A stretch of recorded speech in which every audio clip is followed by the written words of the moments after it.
పనికిరాదు. నాకు సంప్రదాయం పట్ల వ్యతిరేకత లేదు మహితాత్మ. కాని సంప్రదాయం ద్వేషానికి కారణమవుతుంటే, సుఖానికి మారుగా దుఃఖాన్ని ఇస్తుంటే, ఇక ఆ సంప్రదాయాన్ని భూమిలో పాతిపెట్టి కొత్త సంప్రదాయానికి నాంది పలుకవలసి ఉంటుంది. ఏ సంప్రదాయం సరైనదవుతుంది, ఇది ఎవరు నిశ్చయిస్తారు? నీవా వాసుదేవా? కాదు, కాలమే నిశ్చయిస్తుంది. ఇక కాలగమనాన్ని అందరూ ఆమోదించాలి మహితాత్మ. ఇది సమస్త ఆర్యావర్తానికి సంక్రమణ కాలం వంటిది. ఏ విధంగా సంక్రాంతి సమయంలో సూర్యనారాయణుడు తన గమనాన్ని మార్చుకుంటాడో, అదేవిధంగా సమస్త ఆర్యావర్తము తన గమనాన్ని మార్చుకుంటుంది.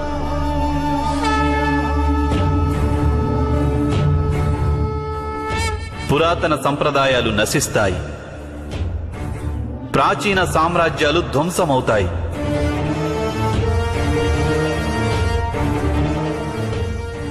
నవీన ధర్మం స్థాపితమవుతుంది, అలాగే నవ్యయుగం ఆరంభమవుతుంది. మహారథి భీష్మ,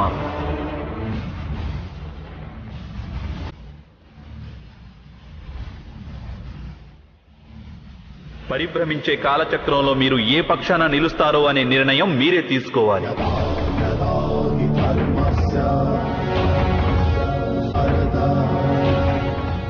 ఎందుకంటే కాలచక్ర భ్రమణంలో అందరూ నలిగిపోతారు. అధర్మ మార్గాన్ని అనుసరించే వారిలో పరివర్తన ప్రారంభమవుతుంది. ఇక ధర్మ మార్గాన్ని అనుసరించేవారు నవశకానికి నాంది పలుకుతారు. ఇది నిశ్చయం. నేను వివశుడిని అర్జున. హస్తినాపురానికి విరుద్ధంగా ఎవరు శస్త్రాన్ని సంధించినా వారిని వధించడమే నా ధర్మం.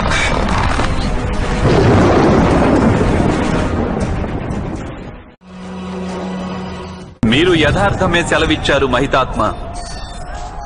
ఈ యుద్ధంలో మీరు మీ సామర్థ్యాన్ని ప్రదర్శించడం లేదు, మీరు కేవలం మీ బలహీనతను ప్రదర్శిస్తున్నారు.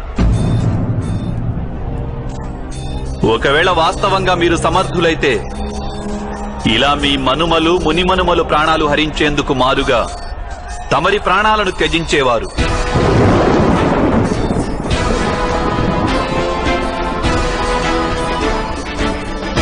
నేను నా ధర్మానికి బద్ధుడనైనాను వాసుదేవా. ధర్మం అనేది ముక్తినిస్తుంది. ఇది ధర్మం ఎలా అవుతుంది? మిమ్ము బంధిస్తుంటే అవశ్యం ఇది ధర్మమై ఉండదు. ఇదేదో పాశము, ఇవేవో బంధనాలు.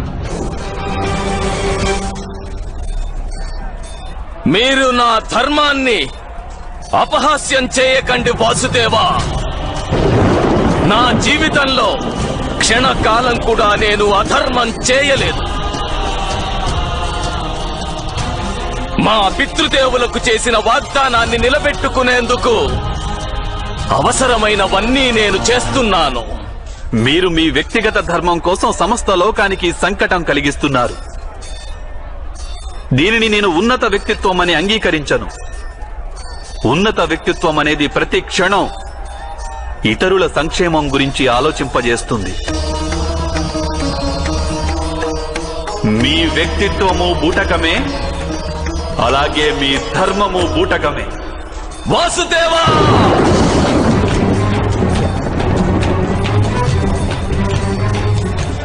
మీరు హద్దు మీరి మాట్లాడుతున్నారు. నేను మిమ్ము గౌరవిస్తున్నాను, కానీ ఇంకొకరి ధర్మాన్ని అపహాస్యం చేసేందుకు మీకు ఎటువంటి అధికారము లేదు. నా ధర్మము సత్యము. ఈ కారణంగా ఎవరికీ నన్ను పరాజితుణ్ణి చేయడం సాధ్యం కాదు. ఎవరికీ సాధ్యం కాదు. మిమ్ము నేను పరాజితం చేయగలను.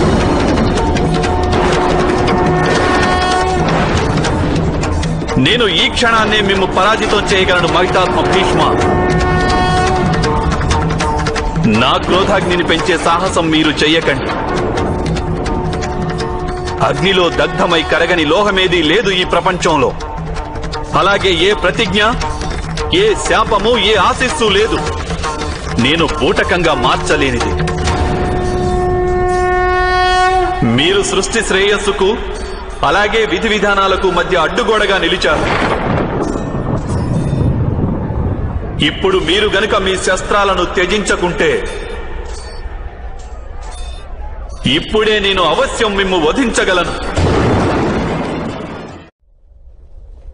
నేను వేసిన అస్త్రాలు మిమ్ము సమీపించలేదెందుకు వాసుదేవా? నేను మీరనుకుంటున్న వాసుదేవుణ్ణి కాదు. నేను యదువంశీయుణ్ణి కాదు. నేను అసలు మానవుణ్ణి కాదు. నేనే పరబ్రహ్మను కురుశ్రేష్ఠ. నేనే సత్యాన్ని, జ్ఞానాన్ని, ధర్మాన్ని. నా అనుమతితోనే మీరు యుద్ధం చేస్తున్నారు. నా అనుమతితోనే మీరు జీవించి ఉన్నారు. నా అనుమతితోనే మీకు మృత్యువు ప్రాప్తిస్తుంది. మీరు నన్ను క్షమించండి వాసుదేవా. మీ వాస్తవ రూపాన్ని నేను గుర్తించలేకపోయాను. మీరు అవశ్యం నన్ను వధించవచ్చు.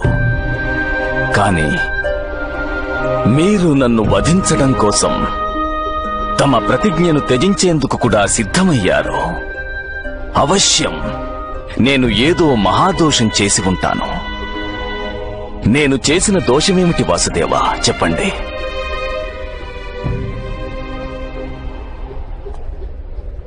అజ్ఞానమే మీ దోషం మహితాత్మ.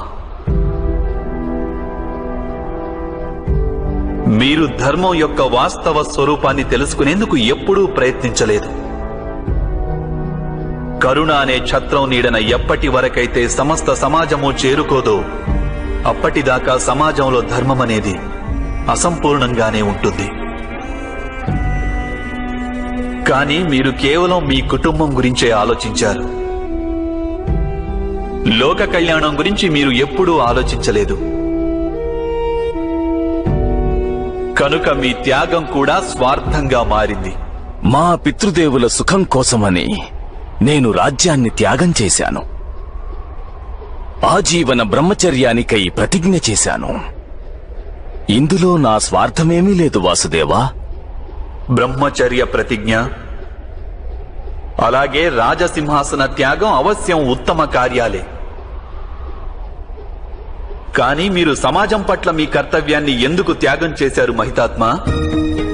కురువంశంలో కుటుంబ కలహాలు రాకూడదని, హస్తినాపురి రాజసింహాసనం కోసం యుద్ధాలు జరగకూడదని, ఇంకా కురు రాజ్య ప్రజలకు హాని కలుగకూడదని కోరుకున్నాను. కనుకనే ఈ ప్రతిజ్ఞ చేశాను వాసుదేవా. మీ నలుదిశలా దృష్టిని సారించండి మహితాత్మ. ఏం జరుగుతోంది ఇక్కడ? మీ ప్రతిజ్ఞ ఈ విద్రోహాన్ని, ఈ యుద్ధాన్ని నివారించలేదు కదా?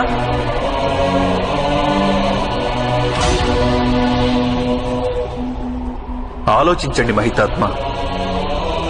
మీరు మీ ప్రతిజ్ఞను ధర్మమని భావించారు.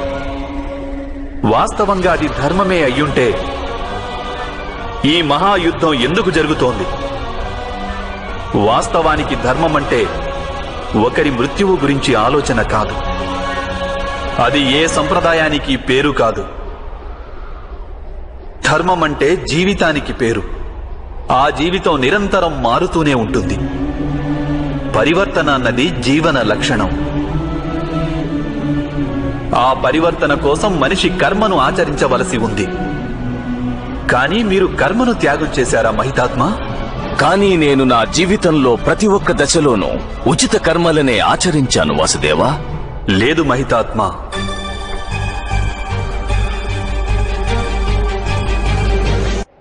ఈ జన్మలో మీరు కర్మబంధంలో చిక్కుకోరాదని ఎన్నడూ మీరు వాస్తవిక కర్మను ఆచరించనే లేదు. కర్మకు అర్థము నిర్ణయం తీసుకోవడం, ఆ నిర్ణయాల పర్యవసానాన్ని స్వీకరించడం.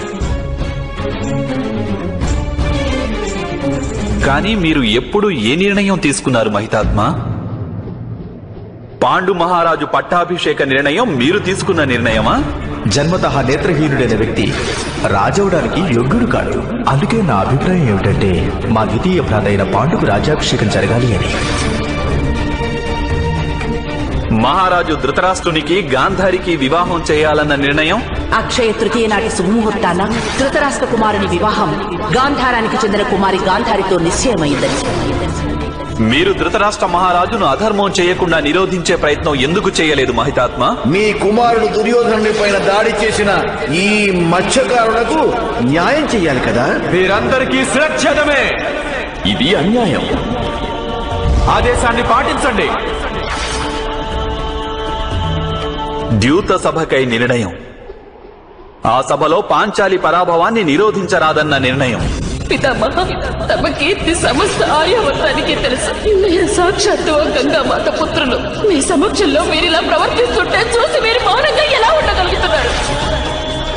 ఈ యుద్ధానికై నిర్ణయం. ఆర్యావర్తంలో ధర్మాన్ని పునఃస్థాపించేందుకు యుద్ధం అనివార్యం. ఈ అధర్మాలన్నింటినీ నిరోధించేందుకు మీకు తగిన సామర్థ్యం ఉంది, శక్తి ఉంది.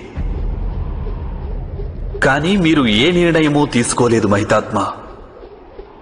మీరు కేవలం మీ ప్రతిజ్ఞకు, మీరిచ్చిన మాటకు బద్ధులైనారు. నేను సేవకునిగా ఇకపై నా జీవితాన్ని అంకితం చేస్తాను. వాస్తవానికి కర్తవ్యం పేరిట నిర్ణయం తీసుకోవలసిన బాధ్యత నుండి మీరు తప్పించుకున్నారు.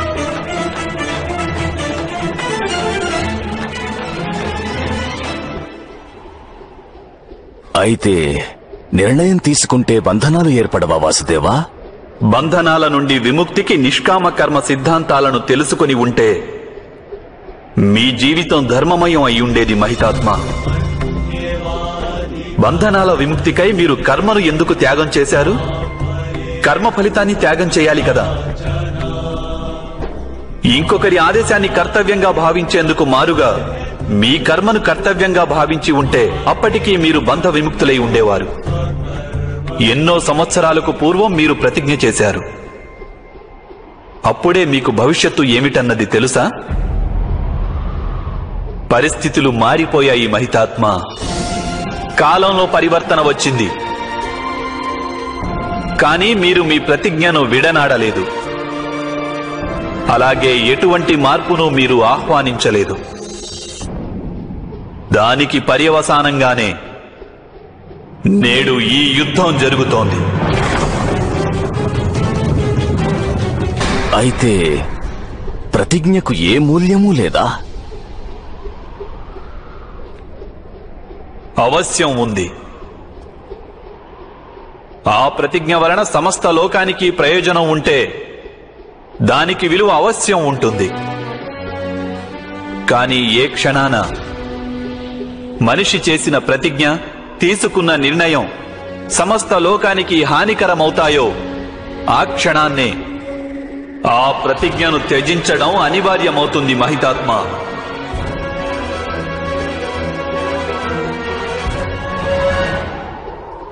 ఈరోజు పాండవుల పక్షాన ఉండి యుద్ధం చేయాలన్న నిర్ణయం మీరు తీసుకోకపోయినా కనీసం మీ శస్త్రాలను త్యజించి మీ మృత్యువును స్వీకరించండి. మృత్యువును స్వీకరిస్తాను వాసుదేవా. కానీ ఇప్పుడు మీరందించిన ఈ జ్ఞానం నాకు ముందే లభించి ఉంటే ఇన్ని అన్యాయాలు జరిగి ఉండేవి కావు. కానీ జీవితంలో కాకున్నా మృత్యువులో మీరందించిన ఈ జ్ఞానం అవశ్యం ఉపయోగపడుతుంది.